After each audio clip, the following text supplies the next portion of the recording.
Well, Evan, so a number of things will happen, as soon as this, goes into gear. But before I respond to that specifically, I think we have to put some of the numbers in context a little bit, right? And I agree with, the submissions of Steve in terms of where we have come from and where we are.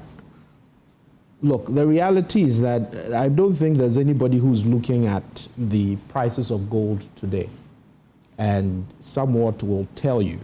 And gold is not the only mineral that we have applied this to, by the way, right? But again, it happens to be this traditional mineral that matters as far as, the structure of the economy is concerned.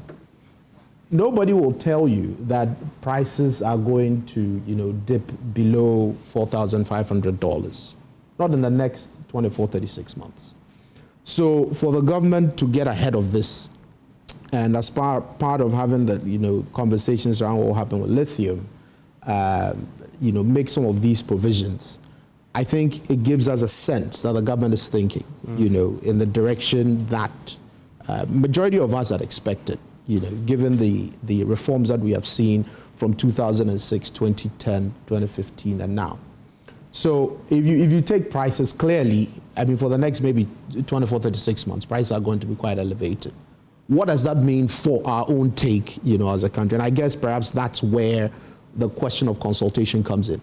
Again, I'm not too sure. And we've got Shandov here. I mean, he can provide a bit of context on what consultations were.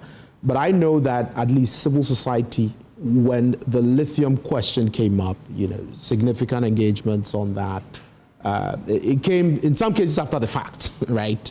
But at least there was the room to have a discussion around the proposition that was on the table. Civil society is just one part of the equation. You've got the private sector there. So if there was very limited consultation on the private sector side or the development community side, that immediately begins to give cause for worry.